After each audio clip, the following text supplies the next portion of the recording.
Hello students, आज मैं class 10 का हिस्ट्री का second chapter nationalism in India लेकर प्रस्तुत हूँ। आइए देखते हैं। हम सब लोग फर्स्ट चैप्टर में देख चुके हैं नेशनलिज्म इन यूरोप के बारे में।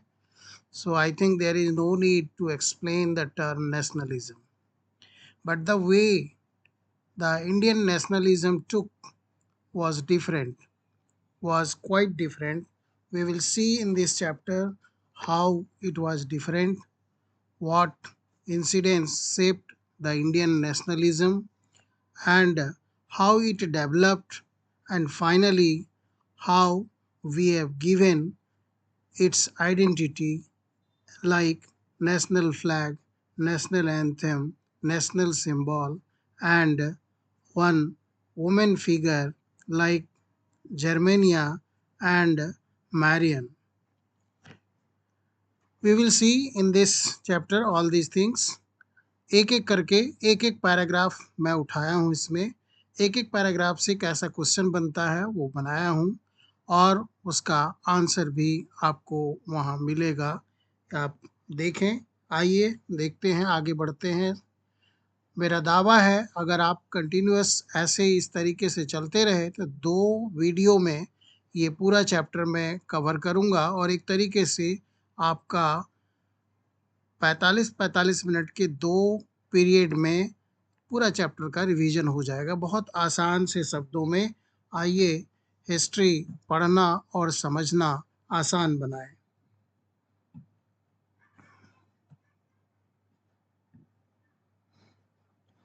15 अगस्त 1947 को इंडिया का इंडिपेंडेंस हुआ और यही इंडिपेंडेंस मूवमेंट के रूप में ही इंडियन नेशनलिज्म की शुरुआत हुई।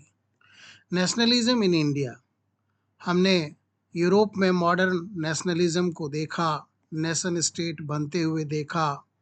जैसे फ्रांस में फ्रेंच रिवॉल्यूशन के माध्यम से नेशन बना, ग्रीक में ग्रीक वार ऑफ इंडिपेंडेंस के माध्यम से नेशन बना, जर्मनी और इटली का यूनिफिकेशन के माध्यम से, जो कि मोनार्क के हाथों ही हुआ, नेशन स्टेट बना। उसी तरीके से ब्रिटेन का नेशनलिज्म अलग तरीके से हुआ। वहाँ की पार्लियामेंट ने एक एक करके नए कानून बना करके दूसरे एरियाज़ को इनकॉर्पोरेट करके उनके ऊपर इम्पोज करके वहाँ नेशन स्टेट बनाया। इंडिया में नेशनलिज्म कैसे हुआ, इसको हम लोग देखते हैं।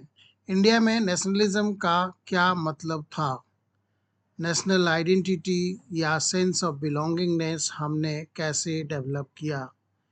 नए सिंबल्स और आइकॉन्स जैसे national emblem, new songs, ideas, ये सब हमने कैसे इसको लाया, ये भारत की पहचान कैसे बनी, इन चीज़ों के बारे में यहाँ हम लोग देखेंगे कि हमने अपना नेशनल आइडेंटिटी कैसे बनाया। इस चैप्टर में हम लोग ये देखने की कोशिश करेंगे कि इंडियन नेशनलिज्म किस तरीके से इमर्ज किया। हम यहाँ जो भी पढ़ने जा रहे हैं वो 1920s के बाद से है, यानी इसमें केवल 2 मेजर इंसिडेंट को कवर किया गया है, non cooperation movement and civil disobedience movement, असहयोग आंदोलन और सविनय अवज्ञा आंदोलन। एक एक करके हम लोग इसको देखेंगे।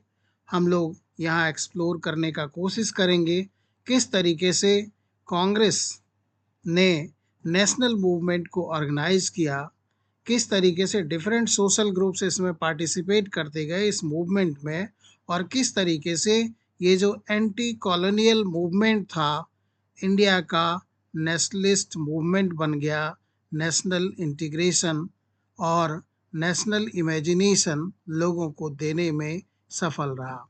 आइए आगे बढ़ते हैं। इस शुरुआत के जो पोर्शन है उसमें से क्वेश्चन बनता है, how did this consciousness emerged in India. Bharatvarsh में ये राष्ट्रवाद की जो जागरूकता है, राष्ट्रवाद की जो भावना है, वो कैसे एमर्ज किया। तो जो मॉडर्न नेशनलिज्म है उसका, जो इंडिया का मॉडर्न नेशनलिज्म है उसका सीधा संबंध एंटी कॉलोनियल मूवमेंट से है।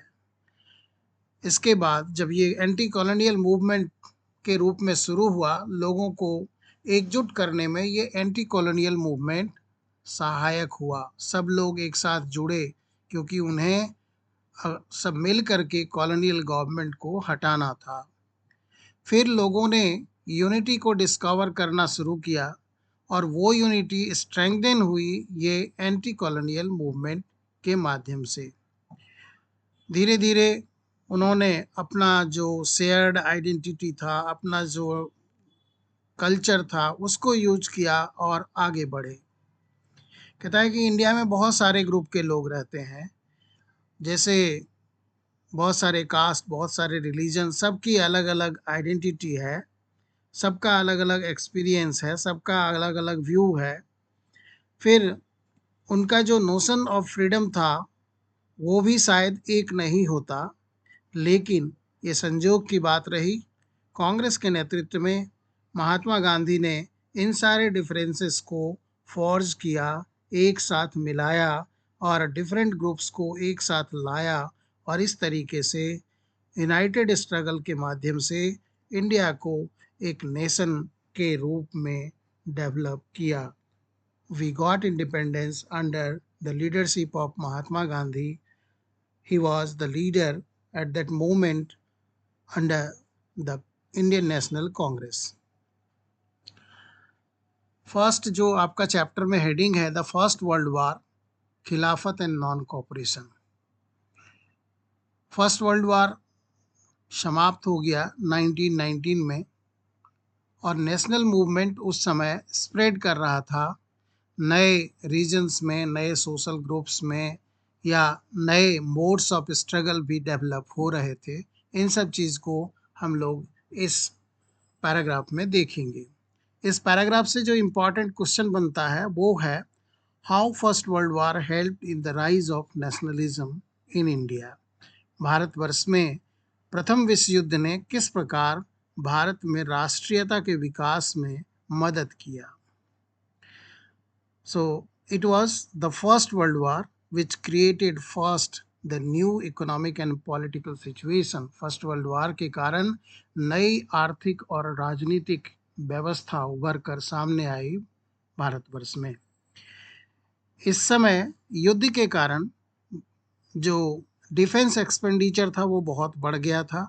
उस डिफेंस एक्सपेंडिचर को पूरा करने के लिए वार लोन्स लिए गए थे और टैक्सेस बढ़ा दिए गए थे लोगों के ऊपर। कस्टम ड्यूटी बढ़ा दिया गया था, इनकम टैक्स इंट्रोड्यूस किया गया था। ये पूरे के पूरे जब तक ये युद्ध चलता रहा, 1914 टू 1918 है, यहाँ 1913 टू 1918 लिखा गया है। इस समय जो प्राइस था वो डबल हो गया था लगभग। इससे लोगों का हार्डशिप बहुत बढ़ गया था, लोग परेशान थे। जो गांव के लोग थे उन्हें ज़बरदस्ती अंग्रेज़ों ने सेना में भर्ती करना शुरू किया। इस फोर्स रिक्रूटमेंट के कारण वाइड स्प्रेड एंगर हुआ लोगों के बीच। ठीक यही वो समय है जब 1918, 19 और 1920, 21 में क्रॉप फेल्योर होता है। क्रॉप फेल्योर होने से और भी एक्यूट शॉर्टेज ऑफ फूड हुआ, साथ ही साथ इन्फ्लुएंजा एकेडमिक भी हुआ, जिसकी वजह से बहुत सारे लोगों का डेथ हुआ। इस तरह से लोगों की समस्याओं का खात्मा नहीं हो रहा था। अकॉर्डिंग टू सेंसस ऑफ 1921, 12 से 13 मिलियन लोग इस महामारी में, इस फेमाइन में और एपिडेमिक्स में मारे गए थे। लोग सोच रहे थे कि उनकी जो ये कठिनाइयाँ हैं, उनकी जो ये दिक्कतें हैं, शायद फर्स्ट वर्ल्ड वार जब ख़त्म हो जाएगा तो वो समाप्त हो जाएगा या कम हो जाएगा, लेकिन ऐसा हुआ नहीं। तभी भारत के मंच पे एक नए लीडर का पदार्पण होता है, जिन्होंने new mode of struggle suggest किया लोगों को, और इस तरीके से नेशनल इंडिपेंडेंस का मूवमेंट भारतवर्ष में फुल फ्लेज रूप में चलना शुरू हो गया। और इसी वजह से हम ये कहते हैं कि फर्स्ट वर्ल्ड वार ने ऐसा सिचुएशन क्रिएट किया जिसकी वजह से भारतवर्ष में नेशनलिज्म के लिए जो लड़ाई है, नेशन स्टेट बनाने का जो काम है, वो तेजी से या तेज गति से शुरू हो गया। द आइडिया ऑफ सत्याग्रह, सत्याग्रह का विचार, ये महात्मा गांधी का नोवेल आइडिया था। महात्मा गांधी दक्षिण अफ्रीका से 1915 में देश लौटे थे। वहाँ उन्होंने बहुत ही सक्सेसफुली एंटी रेसिस्ट रिजिम यानी रेसिस्ट रिजिम के खिलाफ एक मास एजिटेशन किया, और वहीं पे उन्होंने इस नए मूवमेंट का मोड को डेवलप किया जिसको हम लोग सत्याग्रह कहते हैं। यहाँ से क्वेश्चन बनता है, what do you mean by the term satyagraha? Satyagraha का क्या मतलब है? सत्याग्रह ये एम्फेसाइज करता है पावर ऑफ ट्रुथ के ऊपर। It emphasise on the need to search for truth. सत्य को खोजें, सत्य होगा तो समाधान होगा। इसमें सुझाव दिया गया है कि अगर स्ट्रगल इनजस्टिस के अगेंस्ट है तो किसी बड़े फिजिकल फोर्स, शारीरिक ताकत या और बंदूक, गोले और तोप का जरूरत नहीं है।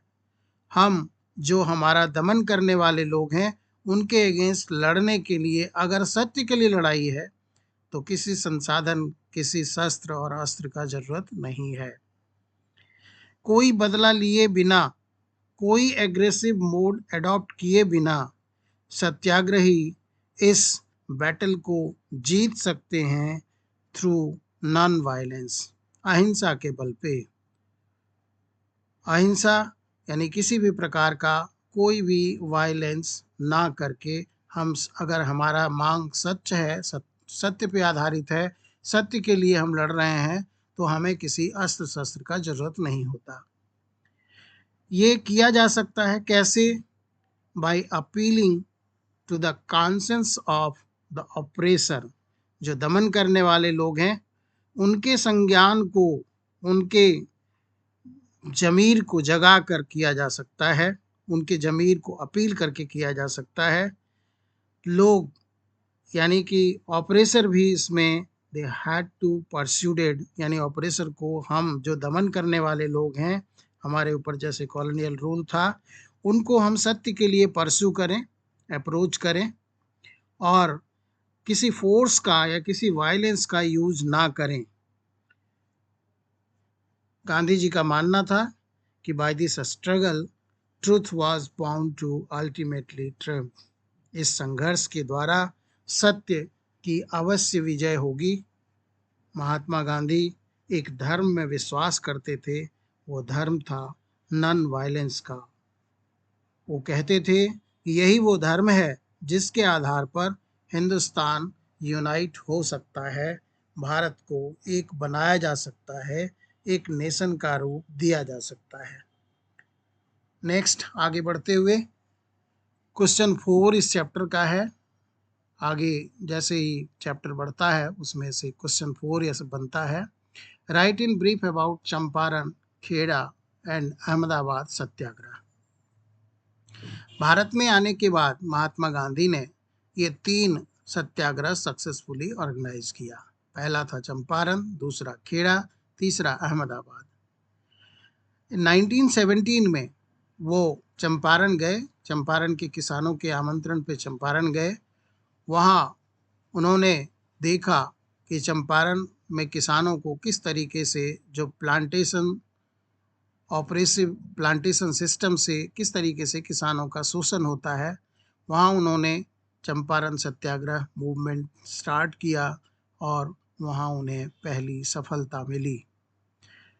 इस चंपारण में जो नील उगाने वाले किसानों के ऊपर दमन होता था, उस दमन से सरकार को बाज आना पड़ा, उन्हें रिलैक्स करना पड़ा। ये जो दमनकारी सिस्टम था वो सॉर्ट आउट हुआ।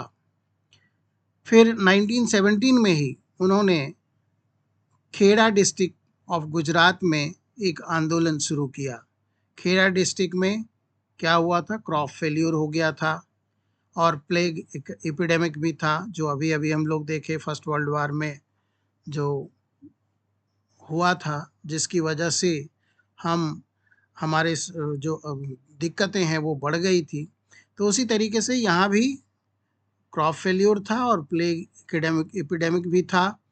इस वजह से किसान टैक्स रिलैक्सेशन की मांग कर रहे थे, लेकिन अंग्रेज आमादा थे कि नहीं, टैक्स रिलैक्सेशन नहीं करेंगे। महात्मा गांधी वहाँ गए, उन्होंने खेड़ा सत्याग्रह आंदोलन चलाया। वहाँ भी सरकार को झुकना पड़ा, सरकार को किसानों को रिलैक्सेशन देना पड़ा। ये दूसरी सफलता थी।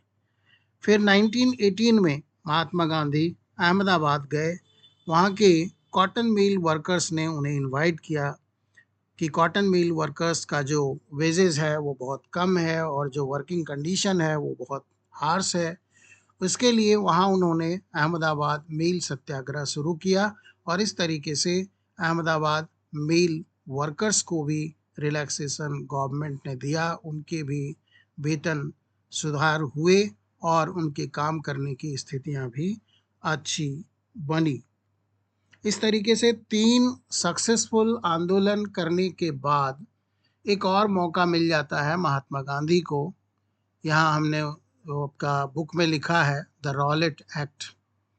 रॉलेट एक्ट अंग्रेज़ों ने बनाया था 1919 में। ये बहुत ही आनन फानन में रॉलेट एक्ट जो लेजिस्लेटिव काउंसिल थी उसने पास कर दिया था, जबकि इंडियन मेंबर्स इसका विरोध कर रहे थे, तब भी पास कर दिया था। पहले समझें कि ये रॉलेट एक्ट था क्या। रॉलेट एक्ट के माध्यम से, इस कानून के माध्यम से सरकार को बहुत अधिक पावर मिल गया। The government got enormous power to repress political activities. जो भी राजनीतिक क्रियाकलाप चल रहे थे उसका दमन करने का उनको बहुत ज़्यादा पावर मिल गया। इस एक्ट के माध्यम से उन्हें अलाउ कर दिया गया कि वो पॉलिटिकल प्रिजनर्स, किसी भी व्यक्ति को संदेह के आधार पर अरेस्ट कर सकते हैं, जेल में डाल सकते हैं और 2 साल तक के लिए उन्हें जेल में डाले रख सकते हैं, है ना। It gave the government enormous power to repress political activities and allowed detention of political prisoners without trial for 2 years. Mahatma Gandhi इस non violent civil disobedience movement के माध्यम से इस अनजस्ट लॉ का विरोध करना शुरू कर दिया। ही स्टार्टेड विथ अ हड़ताल ऑन 6 अप्रैल। 6 अप्रैल को पूरे देश भर में हड़ताल रखा गया। पूरे देश भर में रैली निकाली गई। बहुत सारे सिटीज़ में वर्कर्स भी स्ट्राइक पे चले गए। रेलवे वर्कर्स वर्कशॉप से में जो काम करते थे वो भी स्ट्राइक पे चले गए। दुकानें बंद कर दी गई। इस तरीके से 6 अप्रैल का जो आंदोलन था वो व्यापक रूप ले रहा था। इस सिचुएशन से alarmed by this popular upsurge, the government started suppressing the people. उन्होंने जो उनको लगा कि कम्युनिकेशन लाइन शायद से डिसरप्ट कर दिया जाएगा, रेलवे टेलीग्राफ ये भी डिसरप्ट हो सकता है। इस वजह से ब्रिटिश एडमिनिस्ट्रेशन ने ये डिसाइड किया कि they will camp down on nationalist लोगों के ऊपर अब उन्होंने जुल्म ढाना शुरू किया। जो भी स्थानीय नेता थे, local leaders were picked up from Amritsar. यहाँ पे आपको याद दिलाएं कि अमृतसर में 2 आंदोलनकारी नेता डॉक्टर सैफुद्दीन किचलू एंड सत्यपाल मलिक, इन दोनों को अरेस्ट करके जेल में डाल दिया था, अननोन जगह पे भेज दिया था। इसकी वजह से अमृतसर में भी स्थिति तनावपूर्ण थी। महात्मा गांधी वहाँ जाना चाहते थे, उन्हें वहाँ जाने नहीं दिया गया। महात्मा गांधी दिल्ली जाना चाहते थे, वहाँ भी उन्हें जाने नहीं दिया गया। 10 अप्रैल को पुलिस जो अमृतसर में थी, they fired upon a peaceful procession, शांतिपूर्वक जो जुलूस चल रहा था उसके ऊपर फायरिंग कर दिया। इस तरीके से they provoked the widespread attack on banks, post office and railway station. अब इस फायरिंग से लोगों में गुस्सा आया और वो अब गवर्नमेंट की office, bank, post office, railway station सब के ऊपर अटैक करना शुरू कर दिया। Martial law was imposed and General O Dyer took commands. Martial law लगा दिया गया पूरे शहर में, सैनिक कानून कहते हैं इसको। और जनरल ओ डायर जो उस समय पंजाब का गवर्नर थे, उन्होंने इसका कमांड या इसका कंट्रोल अपने हाथ में ले लिया। नेक्स्ट जो इसी पोर्शन से क्वेश्चन है, what was Jallianwala Bagh incident. अभी तक हम लोग 10 अप्रैल की बात पढ़े थे। 10 अप्रैल में आप देख रहे हैं मार्शल लॉ लगा दिया गया और कमान अपने हाथ में ले लिया वहाँ के गवर्नर ने। अब जालियनवाला बाग इंसिडेंट 13 अप्रैल को जो इनफेमस जालियनवाला बाग इंसिडेंट है वो हुआ। इस दिन बड़ी संख्या में लोग जमा हुए थे जालियनवाला बाग में, जो चारों तरफ से दीवारों से घिरा था। केवल एक रास्ता था निकलने के लिए।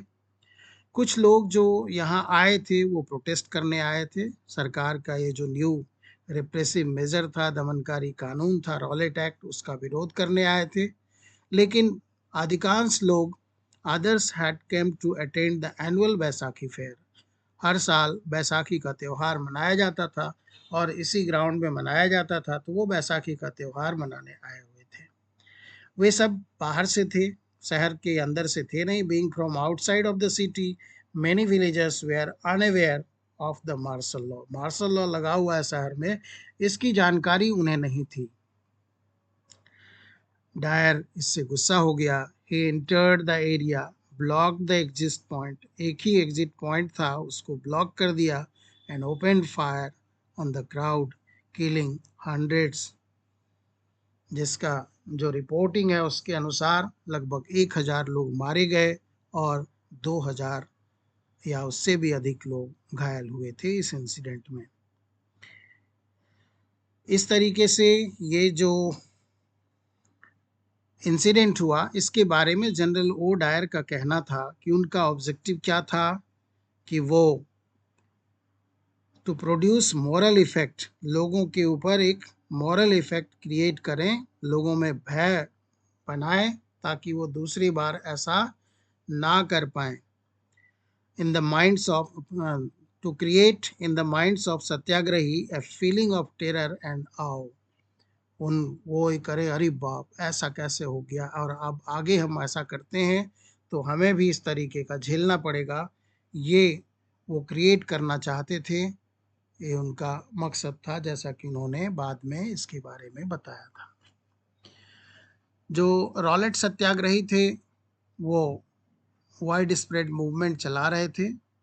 ये भी अभी लिमिटेड था सिटी में, ये शहरों में, और खास करके जो बड़े शहर थे वहाँ तक ही ये सीमित था।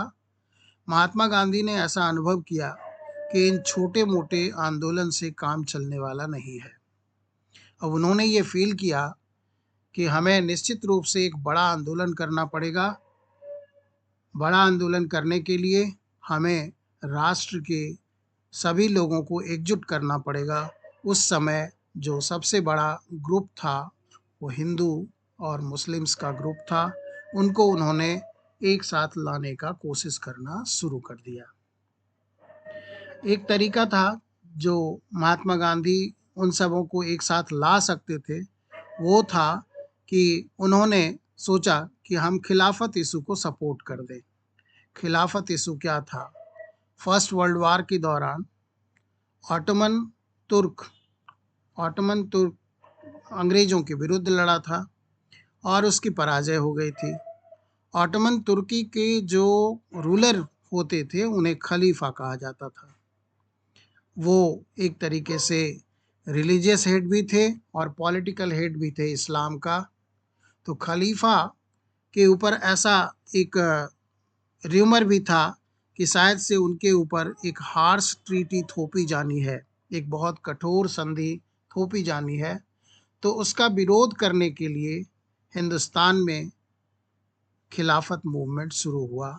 तो खिलाफत इशू को गांधी जी ने सपोर्ट कर दिया। यहाँ एक क्वेश्चन आता है, what was Khilafat movement?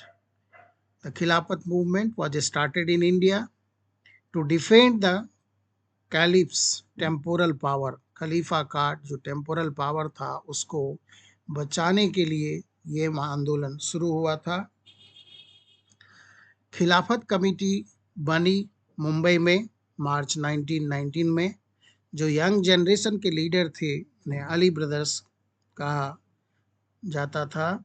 Mohammad Ali और शौकत अली उनका नाम था। ये सब डिस्कस करना शुरू किए महात्मा गांधी के साथ कि किस तरीके से पॉसिबल यूनिटी और मास एक्शन शुरू किया जा सकता है खलीफा को न्याय दिलाने के लिए, और खलीफा के ऊपर कोई हार्श ट्रीटी ना थोपी जाए इसके लिए। गांधी जी ने इसमें अच्छा मौका देखा और उन्होंने अपने कांग्रेस के अम्ब्रेला के अंदर मुस्लिम समुदाय को भी लाया और इस तरीके से खिलाफत मूवमेंट शुरू किया। इसी को हम लोग खिलाफत मूवमेंट कहते हैं। That's all. आगे बढ़ते हैं। आगे बढ़ते हुए Calcutta at Calcutta session of the Congress in September 1920, he convinced other leaders of the need to start a non-cooperation movement in support of Khilafat as well as for Swaraj. उन्होंने ऐसा 1920 के Calcutta session में लोगों को कन्विंस करने का कोशिश किया कि जो देश को ज़रूरत है एक बड़े मास मूवमेंट का, और वो बड़ा मास मूवमेंट जिसमें हिंदू और मुसलमान दोनों शामिल हों।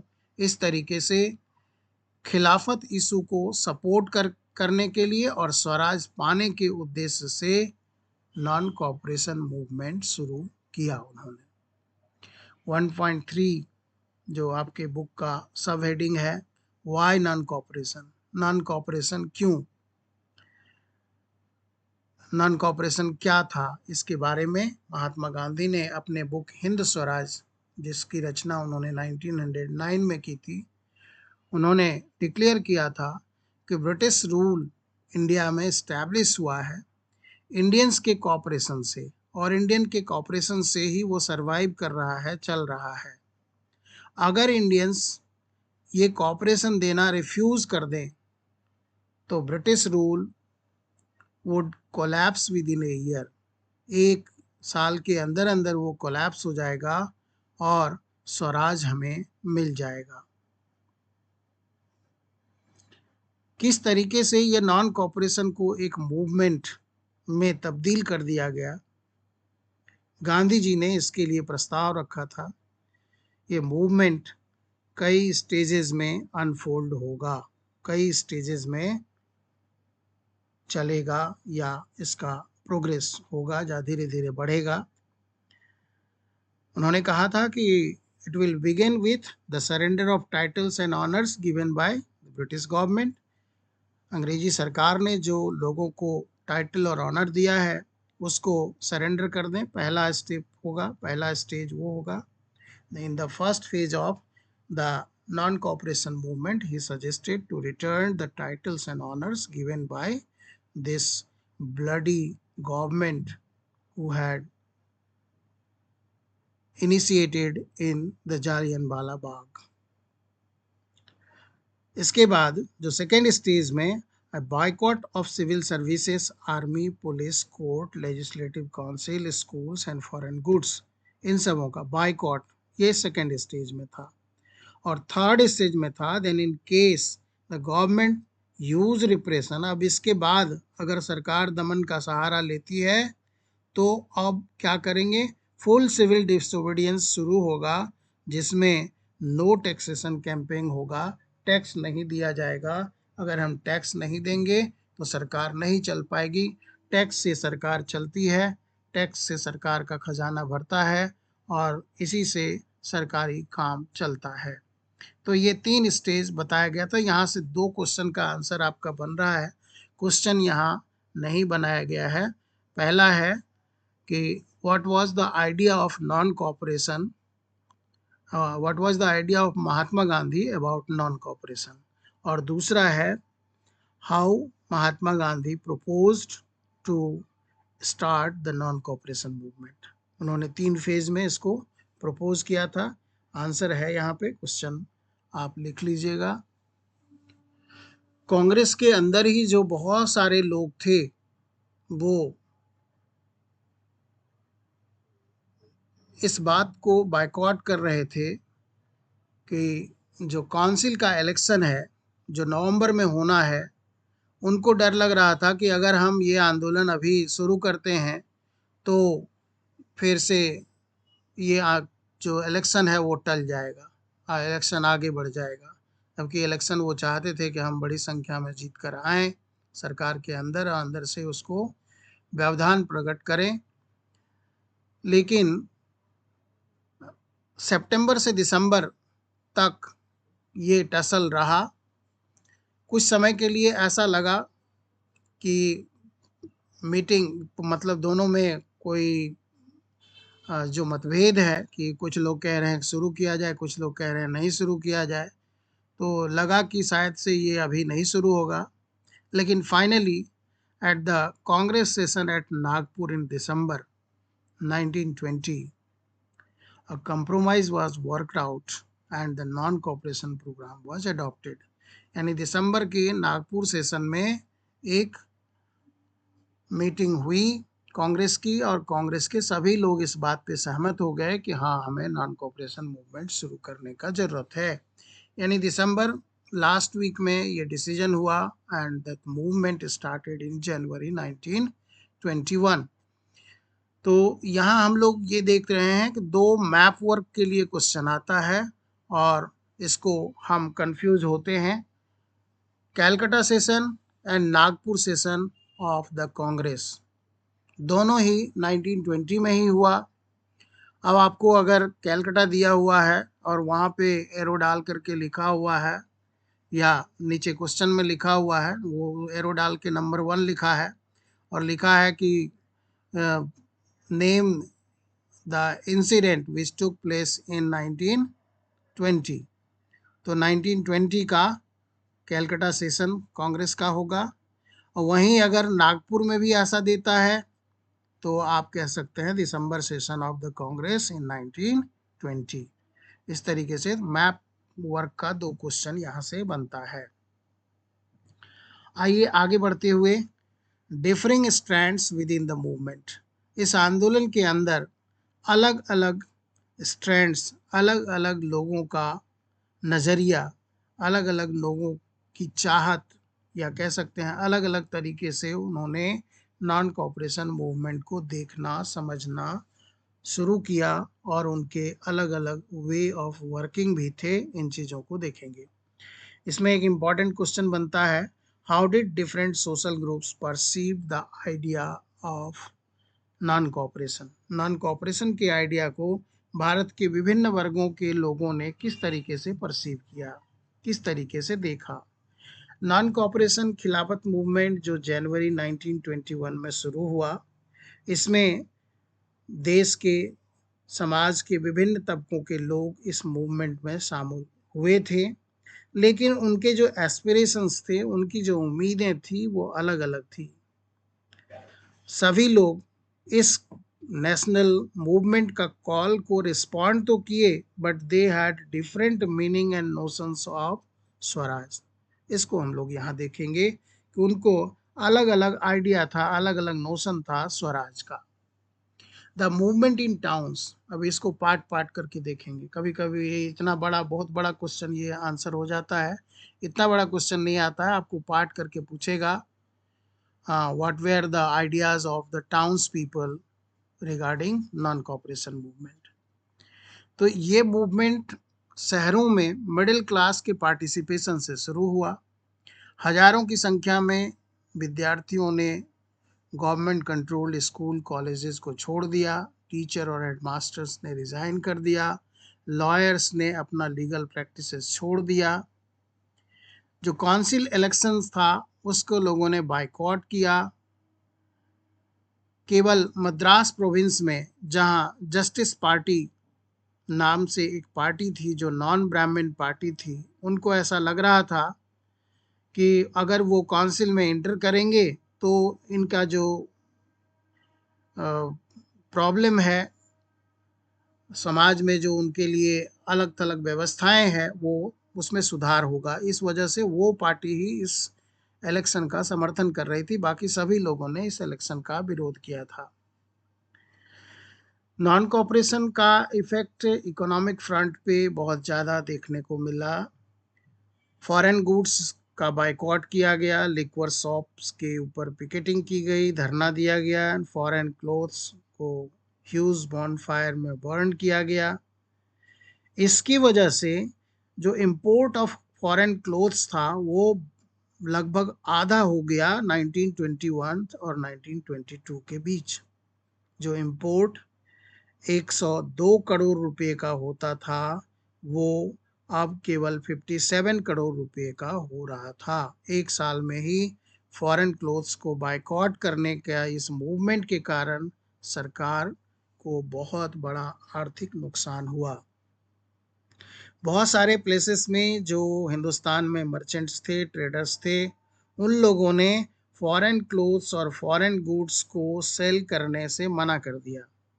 Now they refuse to sell the foreign clothes and foreign goods.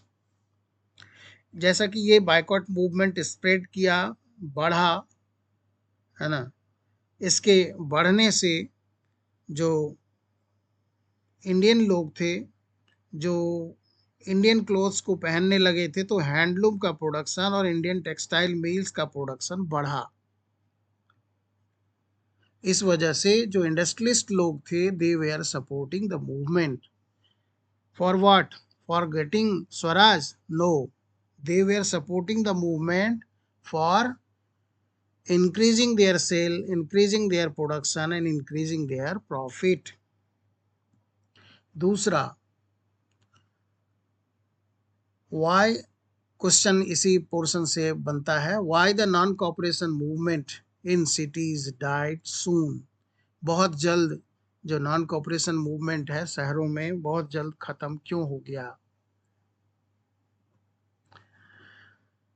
ये मूवमेंट अब जैसे हम लोगों ने देखा कि मिडिल क्लास के लोगों ने शहरों में शुरू किया, लेकिन धीरे धीरे ये स्लो डाउन हो गया, धीरे धीरे इसकी गति स्लो हो गई। क्यों? कारण था, नंबर एक, खादी बहुत एक्सपेंसिव क्लॉथ था जिसको सभी लोग, गरीब लोग अफोर्ड नहीं कर सकते थे। तो वो कैसे जिएं, कैसे अपना शरीर ढकें, तो इसके लिए उन्होंने जो मील क्लोथ्स था, जो सस्ता मिलता था, उसके यूज़ को लंबे समय तक वो अवॉइड नहीं कर पाए। इसी तरीके से आप देखेंगे कि ब्रिटिश इंस्टीट्यूशंस इत्यादि को हम लोगों ने बायकॉट किया। उसका बायकॉट करने से भी ये भी बहुत सक्सेसफुल नहीं हुआ। क्यों? क्योंकि हम अपना ऐसा सिस्टम डेवलप नहीं कर पाए। तो कितने दिनों तक स्टूडेंट्स घर में बैठे रहते, कितने दिनों तक टीचर और जो गवर्नमेंट एम्प्लॉय हैं वो घर में बैठे रहते। धीरे धीरे they started trickling back to government schools and lawyers also join the court, क्योंकि अल्टरनेट व्यवस्था नहीं किया गया था। इसका आंसर यही है। नेक्स्ट है रिबेलियन इन कंट्री साइड, यानी अब टाउन से आ जाए कंट्री साइड में क्या सिचुएशन था। नॉन कॉपरेशन मूवमेंट को कंट्री साइड के लोग, गांव देहात के लोग किस रूप में देख रहे थे। नॉन कॉपरेशन मूवमेंट शहर से आगे बढ़ता हुआ गांव में भी फैल गया था। ये स्ट्रगल पीजेंट्स और ट्राइबल कम्युनिटी के बीच भी फैल गया था। भारत के डिफरेंट पार्ट्स में ये फैला। एक उदाहरण लें अवध का। अवध में पीजेंट्स ये बाबा रामचंद्र के नेतृत्व में, बाबा रामचंद्र एक सन्यासी थे जो पहले फिजी में इंडेंचर्ड वर्कर्स के रूप में काम किए थे। ये इनके नेतृत्व में लेबरर्स और पीजेंट्स का मूवमेंट शुरू हुआ। यहाँ का जो मूवमेंट है वो तालुकदार और लैंडलॉर्ड्स के खिलाफ था, जो किसानों से बहुत ज़्यादा टैक्स मांग रहे थे, बहुत ज़्यादा टैक्स और रेंट मांग रहे थे। जो किसान थे उनकी स्थिति थी कि उन्हें बेगार करना पड़ता था, यानी मुफ्त में अपने लैंडलॉर्ड्स के यहाँ विदाउट पेमेंट काम करना पड़ता था। टेनेंट्स जो थे, जो भी लैंडलॉर्ड्स की ज़मीन पे काम करते थे, उन्हें कोई सिक्योरिटी नहीं थी, क्योंकि कभी भी उनको हटा दिया जाता था, उनसे ज़मीन खाली करा लिया जाता था, दूसरे को दे दिया जाता था। ज़मीन के ऊपर किसानों का कोई हक नहीं था। पीजेंट मूवमेंट्स ने ये चीज़ डिमांड करना शुरू किया कि उनका जो रेवेन्यू है, टैक्स है, वो घटाया जाए, बेगार का जो सिस्टम है वो समाप्त किया जाए, और उन्होंने इसके लिए सोशल बायकॉट करना शुरू किया लैंडलॉर्ड्स का। बहुत सारे जगहों में जो नाई धोबी थे, नाई धोबी ने भी उनको सेवा देना बंद कर दिया। इन 1920 में जवाहरलाल नेहरू इस अवध के गांव में टूर किए थे। लोगों से, गांव के लोगों से उन्होंने बात किया था और उनके ग्रीवांसेस को उन्होंने समझने का कोशिश किया था। अक्टूबर के महीने तक में अवध किसान सभा का गठन हो गया था, हेडेड बाय जवाहरलाल नेहरू, बाबा रामचंद्र और दूसरे कुछ लोग इसमें शामिल थे। कुछ ही महीनों के भीतर भीतर लगभग 300 ब्रांच इसके बन गए थे। 300 गांव में इसकी शाखाएं खुल गई थी।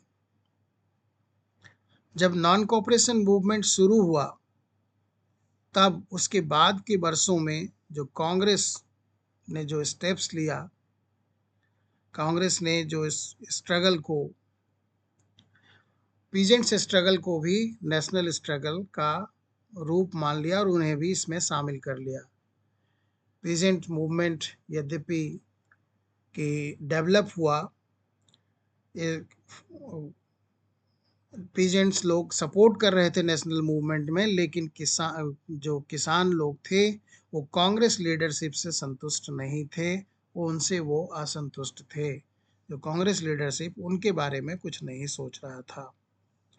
जैसे कि ये मूवमेंट स्प्रेड किया 1921 में, उस दौरान जो houses of the talukdars were attacked, bazaars were looted, grain hoards जो था उसको उन्होंने कंट्रोल कर लिया। बहुत सारे जगहों में जो लोकल लीडर्स थे, उन्होंने कहा कि Gandhi ji had declared that no taxes were to be paid, कोई टैक्स नहीं देना है, and land was to be redistributed among the poor, जमीन को गरीबों के बीच फिर से बांटा जाएगा। इस तरीके से महात्मा गांधी का नाम इन्वोक करके लोगों ने किसानों के आंदोलन को और भी प्रोवोक किया। किसान इस एस्पिरेशंस में कि उनकी दिक्कतें कम होंगी, उनकी बातें सुनी जाएंगी और उनके साथ न्याय होगा, इस आंदोलन को सपोर्ट किया। अब आइए देखते हैं ट्राइबल्स रीजन में इस मूवमेंट का क्या रूप था, ट्राइबल रीजन में लोग इसको किस रूप में देख रहे थे। गांधी जी के मैसेज को, जो स्वराज का मैसेज था, ट्राइबल्स ग्रुप ने अलग तरीके से उन्हें इंटरप्रेट किया। ट्राइबल ग्रुप में एक फेमस नेम गडेन हिल का है, जो आंध्र प्रदेश में था। यहाँ पे ट्राइबल ग्रुप ने गुरिल्ला मूवमेंट स्प्रेड किया। गुरिल्ला या लुक छिप करके अटैक करने का आंदोलन उन्होंने शुरू किया, जबकि कांग्रेस नॉन कोऑपरेशन मूवमेंट चला रही थी, नॉन वायलेंट मूवमेंट चला रही थी। और यहाँ उन्होंने वायलेंट मूवमेंट करना शुरू कर दिया। यानी उनका अपना नोशन था अलग से, कांग्रेस के नोशन से उन्होंने अपने आप को अलग कर लिया। यहाँ पे जो फॉरेस्ट रीजन था, कॉलोनियल गवर्नमेंट ने क्या किया था, फॉरेस्ट एरिया को क्लोज कर दिया था। लोगों को फॉरेस्ट एरिया में एंटरिंग मना कर दी गई थी। वहाँ वो अपने कैटल्स को चरा नहीं सकते थे। वहाँ से वो फायरवुड या फ्रूट्स इत्यादि कलेक्ट नहीं कर सकते थे। इन सारी चीज़ों ने लोगों को इनरेज्ड किया, लोगों को उकसाया। लोग इससे बहुत क्रोधित हुए। इनसे न केवल उनका लाइवलीहुड अफेक्टेड हुआ, बल्कि जो उनका ट्रेडिशनल राइट था जंगल के ऊपर, वो उनसे भी उन्हें डिनाई कर दिया गया। लेकिन गवर्नमेंट ने जब उनको फोर्स करना शुरू किया कि वो कंट्रीब्यूट करें, बेगार मुफ्त में काम करें फॉरेस्ट डिपार्टमेंट के लिए, रोड बिल्डिंग के लिए, तब जो हिल पीपल्स थे उन्होंने रिवोल्ट कर दिया। एक व्यक्ति जो इस समय उनको लीड कर रहा था, नाम है Alluri Sitaram Raju. He claimed that he had a variety of special power. वो दावा करते थे कि उनके पास अलग अलग चमत्कारिक शक्तियां हैं। He could make correct astrological prediction, वो भविष्यवाणी कर सकते हैं। हील पीपल, लोगों के दुख दर्द को समाप्त कर सकते हैं। And could survive even bullet shot, bullet भी उन्हें मार नहीं सकता।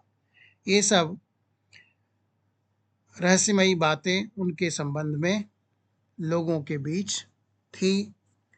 बट अनफॉर्चुनेटली राजू ने जो रिवेल किया था, he proclaimed that he was an incarnation of God, वो एक भगवान का अवतार हैं। उन्होंने बातें करनी शुरू की महात्मा गांधी के ग्रेटनेस की।